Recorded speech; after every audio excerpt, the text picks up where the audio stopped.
వరంగల్ పశ్చిమ నియోజకవర్గంలో అత్యధికంగా వర్షపాతం నమోదవుతున్న పరిస్థితుల్లో అన్ని ప్రాంతాల ప్రజలు ముఖ్యంగా లోతట్టు ప్రాంతాల ప్రజలు అప్రమత్తంగా ఉండాలి. ఇక అత్యధిక వర్షపాతం నమోదైతే గతంలో కంటే నష్టం వాటిల్లే ఎక్కువ పరిస్థితి ఉంది కాబట్టి మా ప్రభుత్వం యొక్క చిత్తశుద్ధిని కనబడుతోందన్నారు. కాంగ్రెస్ పార్టీ శ్రేణులు అందరూ ప్రజలకు అందుబాటులో ఉండి సహాయక చర్యల్లో పాల్గొనాలని ఎమ్మెల్యే శ్రీ నాయని రాజేందర్ రెడ్డి కోరారు. వరద ప్రభావిత ప్రాంతాల్లోని ప్రజలు యువకులు కానీ ఎప్పటికప్పుడు సమాచారం అందించాలని పేర్కొన్నారు. వరంగల్ వెస్ట్ నియోజకవర్గంలో 43% అత్యధికంగా నమోదు కాబడింది. అయినా ఇవాళ చాలా తక్కువ శాతం వరదలు వచ్చే విధంగా మేము ఏర్పాటు చేయడంలో పూర్తి స్థాయిలో సక్సెస్ అయినాం.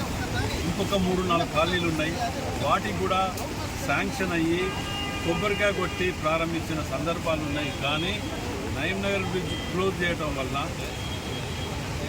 ఈ అంబేద్కర్ భవన్ రోడ్డుని ఈ రూట్గా నడుస్తున్న వెహికల్స్ కాబట్టి దీన్ని రెగ్యులేట్ చేయలేకపోయినాం. దీనికి కొబ్బరికాయ కొట్టి 5.5 కోట్లు ప్రారంభించడం జరిగింది. నయీంనగర్ బ్రిడ్జ్ 9వ తారీఖు ఓపెన్ అయితే ఇక్కడ దీన్ని డిస్మెటల్ చేసి ఈ వర్క్ స్టార్ట్ అవుతుంది. వచ్చే వర్షాకాలం నాటికి వరంగల్ వెస్ట్ నియోజకవర్గంలో ఏ ఒక్క కాలనీని కూడా మునిగనీయకుండా చూసుకునే బాధ్యత నాది అని చెప్పి మీ ద్వారా విజ్ఞప్తి చేస్తున్నాను. అదేవిధంగా ప్రజలు కూడా మీరు అందరూ అప్రమత్తంగా ఉండాలి. ఎక్కడ ఏ ఇబ్బంది ఉన్నా మాకు నెంబర్లకు ఫోన్ చేయండి దయచేసి. మా యొక్క క్యాడర్ కానీ డివిజన్ ప్రెసిడెంట్లు కార్పొరేటర్లు వీళ్ళందరూ కూడా డివిజన్లలో తిరిగి మంచి చెడు కష్టసుఖాల్లో పాల్పంచుకోవాలని చెప్పి ఈ 2-3 రోజులు కూడా కష్టకాలం ఉన్నది. దీనికి అందరికీ అందుబాటులో ఉండాలని చెప్పి కాంగ్రెస్ శ్రేణులకు కూడా విజ్ఞప్తి చేస్తున్నాం.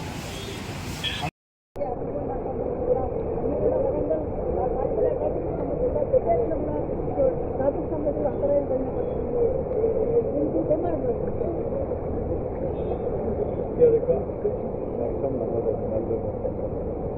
అయినా గతంలో కంటే చాలా మెరుగైన ఖాళీలు మిగలకుండా మేము 8 నెలలు చేయగలం.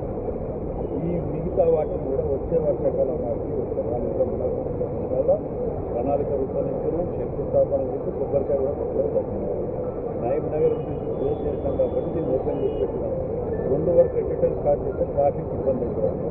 అది 9వ తారీఖు నాడు ఓపెన్ కాగానే అంబేద్కర్ నగర్ రోడ్డుని వర్క్ స్టార్ట్ అవుతుంది. 3 నెలలు 4 నెలల్లో దీన్ని స్పీడ్ కూడా కంప్లీట్ చేసి దీనికి 5.5-6 కోట్ల శాంక్షన్ అట్లా వరంగల్ వెస్ట్ నియోజకవర్గంలో 3-4 కాలనీలు ఉన్నాయి. ఇంకా పోతన నగర్ కానివ్వండి, అంబేద్కర్ నగర్ కానివ్వండి, వీవర్స్ కాలనీ కానివ్వండి, కొన్ని కాలనీలలో వాస్తవం